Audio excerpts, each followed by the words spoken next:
জগতের মধ্যে যত প্রাণ আছে প্রত্যেকের অক্সিজেন দরকার হয়।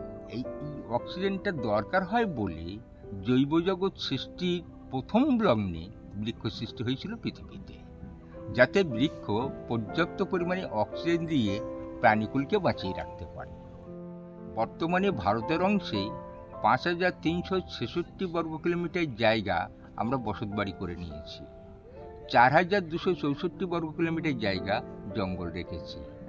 আমাদের ভাগে সুন্দরবন ৯,৬৩০ বর্গ কিলোমিটার জায়গা, বাকি ১৫,৮৭০ বর্গ কিলোমিটার জায়গা বাংলাদেশের মধ্যে, মোট ২৫,৫০০ বর্গ কিলোমিটার আয়তনের মধ্যে। এই যে ২৫,৫০০ বর্গ কিলোমিটার জুড়ে যে বন ছিল, যে ম্যানগ্রোভ জাতের উদ্ভিদ ছিল, এটা ছিল বিশ্বের সবচেয়ে বড় মাপের অক্সিজেন ব্যাংক, যার থেকে আমরা গোটা বিশ্ববাসী অক্সিজেন পাচ্ছিলাম।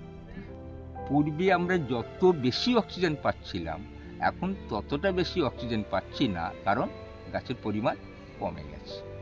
স্রোতের কারণে যে ভাঙনগুলি হয়, সেই ভাঙনের ফলে নদীগুলি চওড়া বেড়ে গেছে।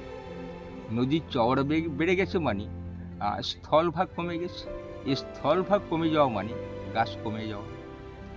আমরা মানুষ প্রতি ২৪ ঘন্টায় ২১,৬০০ বার অক্সিজেন নিই।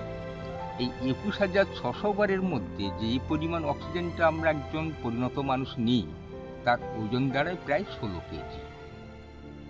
তাহলে একটা মানুষ ২৪ ঘন্টায় যদি ১৬ কেজি অক্সিজেন নেয়, তাহলে এক মাসে সে কতটা অক্সিজেন লাগে?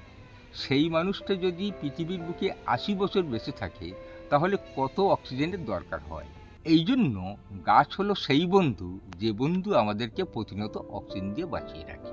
এই গাছ আছে বলে এখনো পর্যন্ত আমরা নিয়মিত বৃষ্টিটা পাচ্ছি, খরাটা রুখে দিতে পারছে। সেই হিসেবে ম্যানগ্রোভ হচ্ছে অক্সিজেন ব্যাংক।